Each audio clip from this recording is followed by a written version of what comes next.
Hi there, and welcome on the journey to transform culture. I'm Steve, and I'll be your guide. Well, folks, today let's jump into something that kind of hits home after a recent incident. And this topic is going to be called Fleecing the Customer. Now, we've talked a little bit in the past about how much let's just say many, we won't say all, of course, we don't want to overgeneralize, but many industries have passed the buck of making a profit and blamed it on heightened costs, right? At a certain point, there's got to be an origination point for those heightened costs.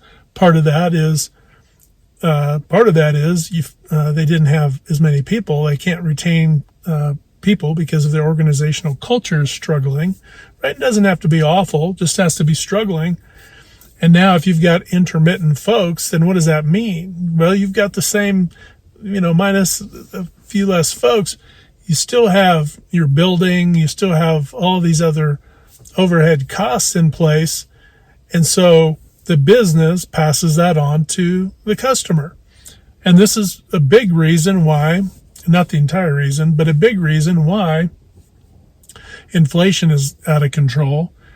And it comes back to organizational culture. But there's also, tributaries to this. There are some who will just outright fleece a customer.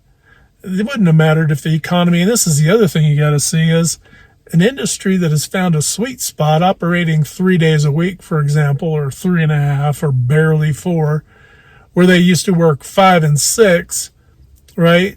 Now has just inflated their prices by 28%. They're only operating 3 days a week, and then they're running around having a good old time themselves, right? And as if people need that product, people are going to pay, right? Especially if we're talking about food and other things. But if it's typically where, if it's not a necessity, now that's where you see probably a little less of an imposition, right? Okay, all that being said, it wouldn't matter if the economy was up, down, sideways. It wouldn't matter if it was in space.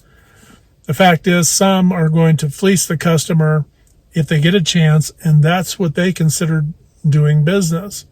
And that's not doing business.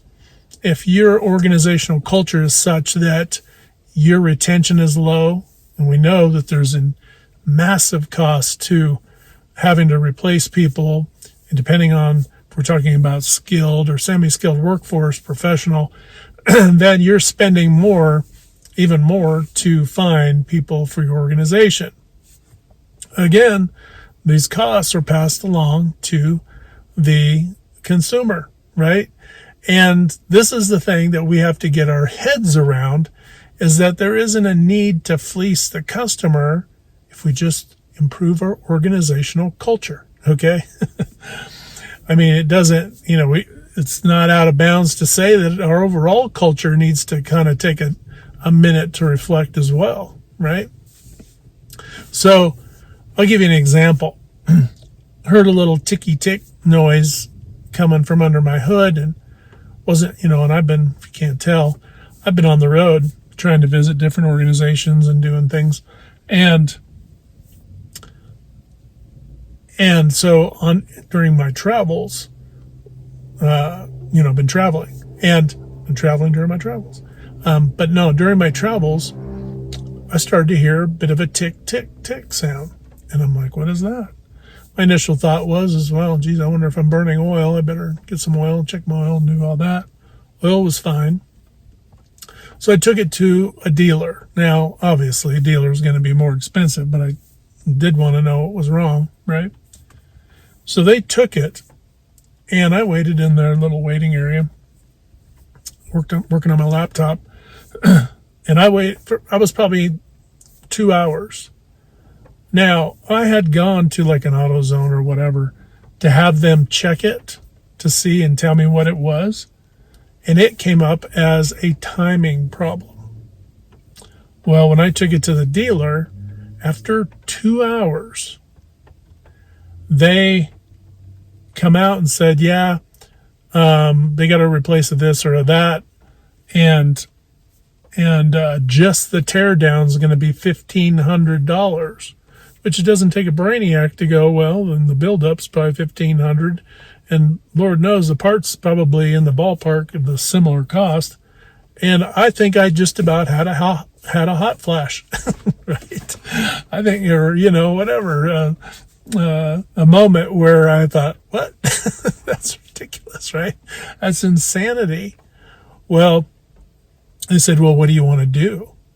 And I said, I thought for a few moments, and I'm like, and keep in mind, I'm in shock, right? The customer is now in shock. And I'm telling you this story so you understand what your customers, it may be cavalier for you to pass along some inflated price, but it's not so cavalier for the customer, right? Oftentimes the people delivering you this bad news, they're not making much money there anyway, right? So they probably could care less potentially, right? So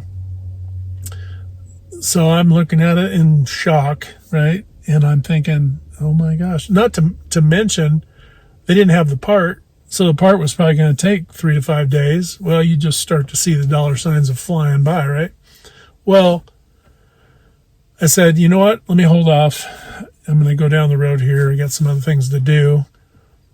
Obviously I knew it was taking a chance because I didn't know, here I'm thinking it was a timing issue.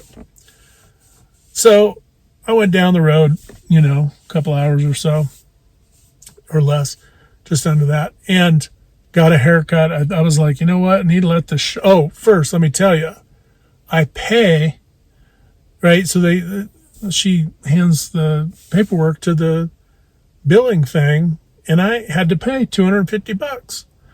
Well, keep in mind, I'm still in shock, and I'm so used to the whole process of doing repairs and, getting things done, that it literally shocked me out of my questioning mode.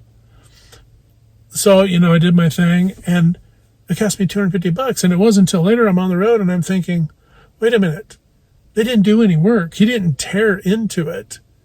He simply made an assessment and estimated, right? But they billed me for that. Anyway, so I got down the road and did my haircut, try to let some of that shock wear off, right? Of going, what? Because I still don't know what the situation's going to be, right? So I go into another dealer and I'm like, okay. So without any prior information, I said, hey, I go into the service thing. I said, hey, could you listen to something real quick? Told him about the AutoZone thing, said it was a timing issue. He came out. He goes, yeah. And I started it up and started making the ticky-tick thing. And it doesn't do the ticky-tick thing at higher speeds, right? It's fine. And it doesn't drive bad. It's fine. It just makes some, offy ticky-tick noise. And he goes, oh, yeah, it's this, that.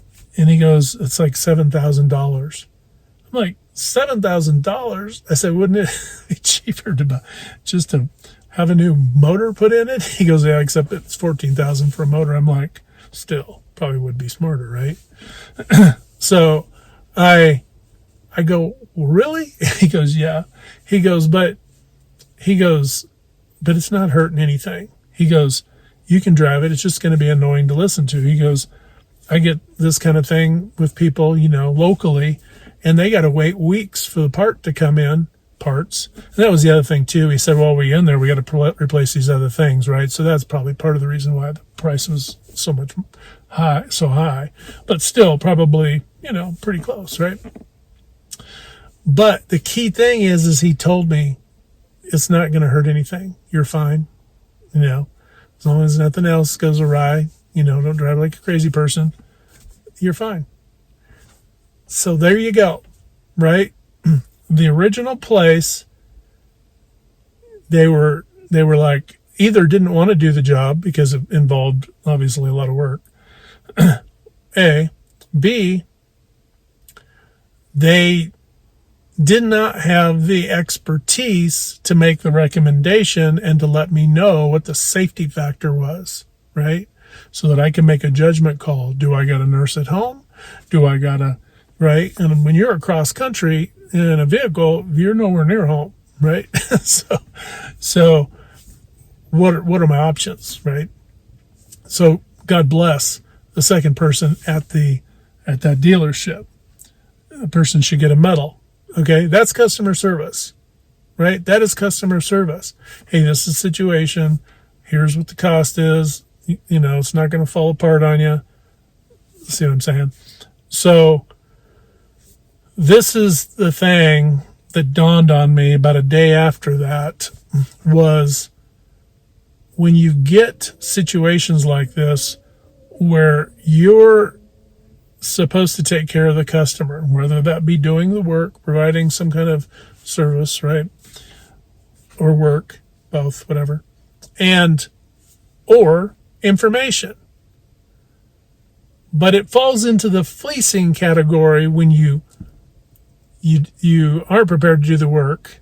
And then the first outfit, they did not tell me what the rest of the estimated cost would be. So that tells me that it was probably going to be the $7,000, right?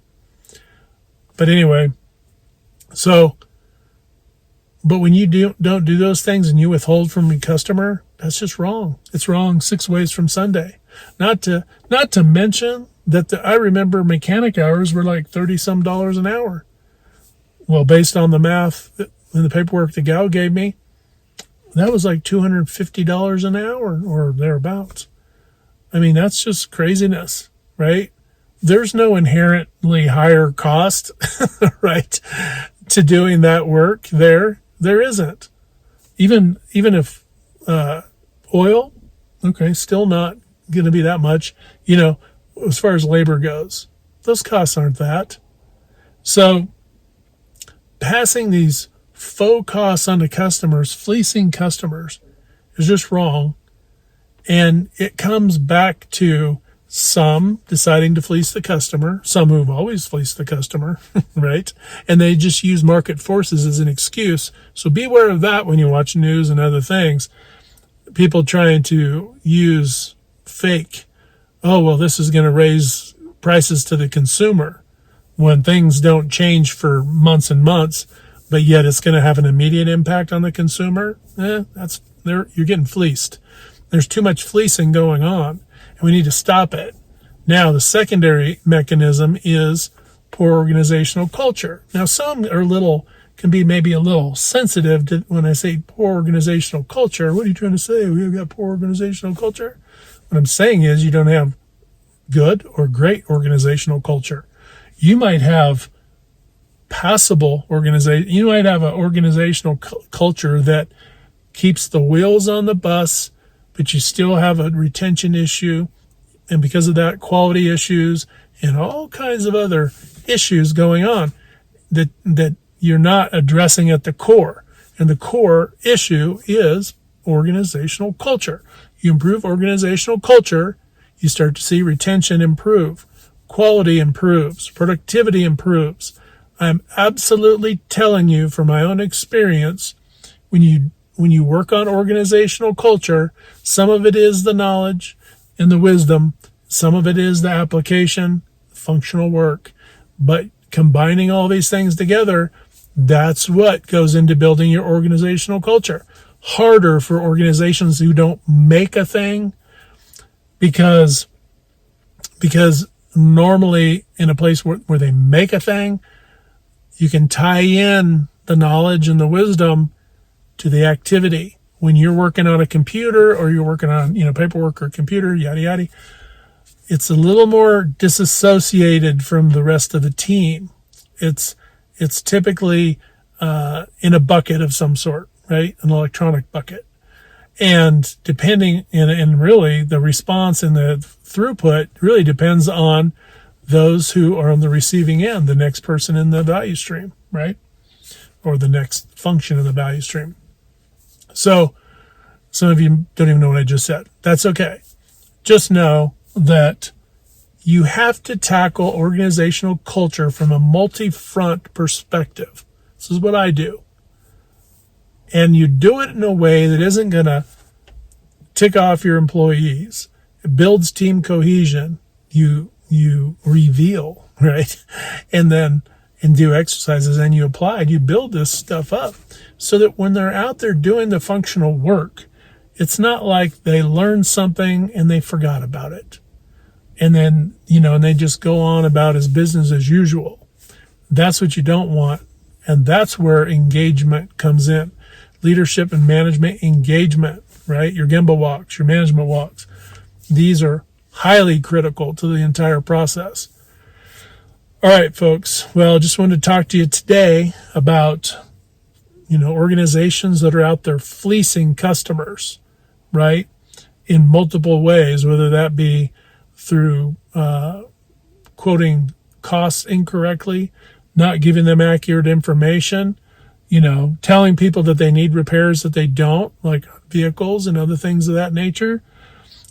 All of these things down the line, and not providing a value, right? There isn't a reasonable value exchange. Of course, an organization's got to make some money. We know that. But they don't need to make it off. You don't need to win the lottery off of every customer that comes into the organization. Okay? Fleecing people is not a requirement. And we have to learn to stop fleecing and go and start tackling building our organizational culture into the healthy realm, right? Into a healthy realm. And then we find that everybody wins. All right, folks. That's all for that for today. Remember, hit the good domino 3 to 5 times a day to uplift, motivate, inspire, and just encourage folks. And when you do that, what you find is we're not only transforming culture, but we're transforming ourselves. And when we transform ourselves, we're less likely to fleece anybody or want to or be enticed to, right? All right. Remember to hit like, share, and subscribe. And until next time, we'll talk to you later.